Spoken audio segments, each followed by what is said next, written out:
પાટણમાંથી સમાચાર મળી આવ્યા છે। નગરપાલિકામાં શાસક પક્ષના સભ્યો વચ્ચે આંતરિક વિવાદ ખુલ્લેઆમ સામે આવ્યો છે। 10 દિવસ અગાઉ પણ શાસક પક્ષના 11 સભ્યોએ પ્રમુખ અને ઉપપ્રમુખ સામે હાજરી અને ભ્રષ્ટાચારના આક્ષેપો સાથે વિરોધ નોંધાવ્યો હતો। આ મામલે આજે હારીજ નગરપાલિકાના ઉપપ્રમુખ કિંજલ મહેતાએ સ્પષ્ટ નિવેદન આપ્યું છે। તેમણે જણાવ્યું કે વિરોધ કરનાર સભ્યો હોદ્દાની લાલચમાં આવીને પાર્ટી વિરોધ કરી પ્રવૃત્તિ કરી રહ્યા છે, જેના કારણે નગરમાં વિકાસલક્ષી કામોમાં અવરોધ ઊભો થયો છે। ઉપપ્રમુખે ભ્રષ્ટાચારના આક્ષેપોને પાયાવિહોણા ગણાવી ધાક ધમકી અને દબાણ અંગે પોલીસ તથા પાર્ટી સંગઠનને જાણ કરવામાં આવી હોવાનું જણાવ્યું છે। હાલ આંતરિક ખેંચતાણના કારણે હારીજ શહેરનો વિકાસ છે અસરગ્રસ્ત છે તે બન્યો છે। ધરતીબેન ધર્મેશભાઈ હારીજ નગરપાલિકા પ્રમુખ। બેન, તમારા જ ભાજપના સભ્યો દ્વારા થોડા દિવસ પહેલા અહીંયા વિરોધ કરવામાં આવ્યો તો શું હતી સમગ્ર?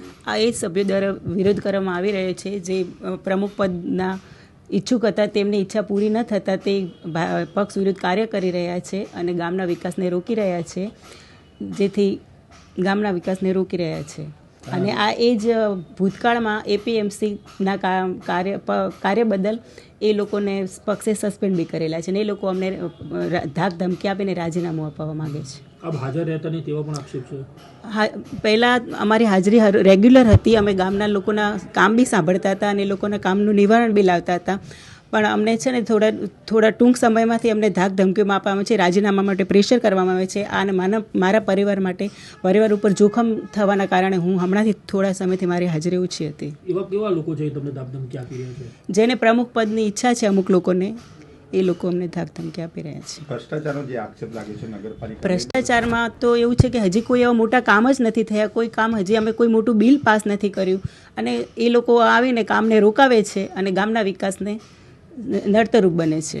આ બાબતમાં આપણે કોઈ તમારા ભાજપ કાર્યાલય કે ભાજપ પ્રદેશમાં જાણ કરી છે? હા, અમે આગળ જાણ કરી છે।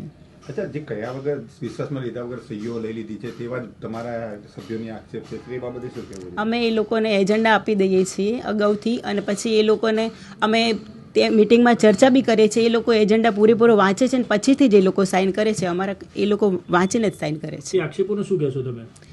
આક્ષેપો તો એ લોકો વાંચીને જ સાઇન કરે છે, તો અમે જે વરસાદી પાણીના નિકાલ માટેની લાઈનો કામ બાબતે જે તમારા સભ્ય લોકોએ જરૂરિયાત ના હોય છતાંય નાખવાની વાત કરી રહ્યા છે, વરસાદી લાઈનને ભૂગર્ભ પરિસ્થિતિને ધ્યાનમાં રાખીને જ અમે વરસાદી પાણી કરવાનો અમે નિર્ણય લીધો છે પક્ષ દ્વારા, જે અમને કહેવામાં આવ્યું છે કે અને જે એવું છે કે નીચાણવાળા હજી ફેઝ 2નું કામ હજી 1 થી 1.5 વર્ષ ચાલશે, એટલે જે નીચાણવાળા વિસ્તારોમાં પાણી ભરાઈ જાય અમે એટલે ગટર લાઈન વરસાદી લાઈનની લઈએ તો શું કે ગામમાં પાણીનો ભરાવ ન થાય, એનો નિકાલ થાય, એના માટે વરસાદી લાઈનનું લેવામાં આવ્યું છે। હું હારીજ નગરપાલિકામાં ઉપપ્રમુખ છું, મારું નામ કિંજલ ચક્ષુકુમાર મહેતા છે। બેન, પાલિકાના અંદર વિખવાદો શરૂ થયા છે, આપના જ કોર્પોરેટરો ભાજપના જ આપણા લોકોનો વિરોધ કરી રહ્યા છે, પ્રમુખ ઉપપ્રમુખનો શું છે સમગ્ર મામલો?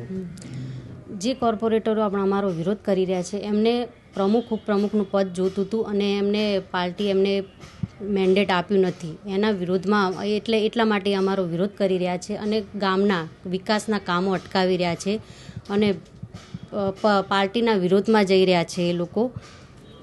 જે ધમકી મળી હતી શું હતી એ વિગત?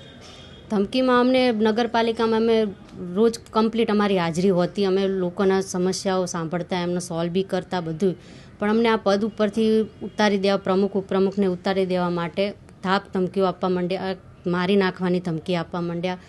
એક દિવસ તો નગરપાલિકામાં અમુક બહુ માથા ભારે લોકો હતા, એ લોકો ચડી ગયા ઉપર અને અમને ધમકી આગળ જો હવે પછી કે નગરપાલિકામાં પગ મૂકશો તો તમને મારી દેવામાં આવશે। ત્યારથી અમને થોડી બીકના લીધેથી અમે ઓછી હાજરી આપતા હતા અને અમે આગળ પણ જાણ કરી છે પાર્ટીને અને પોલીસ સ્ટેશનમાં બી ફરિયાદ લખાઈ છે એમને વિશે। આગળ પાર્ટીમાં બી જાણ કરી છે, પોલીસ સ્ટેશનમાં બી જાણ કરી છે અને સંગઠનમાં બી જાણ કરી છે બધે। બેન, જે રીતના આ જે પાણીની લાઈનની કામગીરી ચાલે છે તેમાં આક્ષેપ લાગે છે કે આપ લોકો ભ્રષ્ટાચાર કરી રહ્યા છો, કામમાં ગેરરીતિ થઈ રહી છે, શું કહેશો બાબતે? ભ્રષ્ટાચારનો તો કોઈ સવાલ જ થતો નથી હાલ, કેમ કે અમને હજુ પદ ઉપર આએ 9-10 મહિના જેવું થયું હશે હજુ, અને કોઈ બી મોટા બિલો નગરપાલિકામાંથી ચૂકવણી થઈ નથી, તો ભ્રષ્ટાચાર ક્યાંથી થયો હોય? અને કોઈ બી કામ હજુ ટેન્ડરનું કામ હજુ 15 દિવસ જ થયા છે ચાલુ કરે, એમાં બી અમને બંધ કરાવડાય છે. અને હવે કોઈ બી કામ અમે ટેન્ડરનું ચાલુ કરીએ એ પહેલાં અમે ચકાસણી નીતિ નિયમ મુજબ જ અમે કામ ચાલુ કરીએ છીએ, એટલે ભ્રષ્ટાચારનો કોઈ સવાલ જ થતો નથી. તમારા સભ્યો દ્વારા તમારો વિરોધ કરવામાં આવે છે, કેમ કે વિરોધ કરવામાં આવે છે? વિરોધ એમને એટલા માટે છે કેમ કે પદની લાલસા છે એમને, અને એ પાર્ટીના વિરોધમાં જાય છે. અને અગાઉ બીજો હવે પાર્ટીના વિરોધમાં જશે તો અમે આગળ કાર્યવાહી કરશું ને એમને સસ્પેન્ડ કરવા માટે અમે પાર્ટીને કહીશું, આગળ અમે રજૂઆત કરશું. છે ને આપનો શું હોદ્દો છે ને કેટલા સમયથી આ પાલિકામાં આપની નિમણૂક કરવામાં આવી છે? ધરતીબેન ધર્મેશભાઈ સચદે, હારીજ નગરપાલિકા પ્રમુખ. બેન, તમારા જ ભાજપના સભ્યો દ્વારા થોડા દિવસ પહેલા અહીંયા વિરોધ કરવામાં આવ્યો તો શું હતી સમગ્ર? આ એ જ સભ્યો દ્વારા વિરોધ કરવામાં આવી રહ્યો છે જે પ્રમુખ પદના ઈચ્છુક હતા, તેમની ઈચ્છા પૂરી ન થતાં તે પક્ષ વિરુદ્ધ કાર્ય કરી રહ્યા છે અને ગામના વિકાસને રોકી રહ્યા છે, જેથી ગામના વિકાસને રોકી રહ્યા છે. અને આ એ જ ભૂતકાળમાં એપીએફ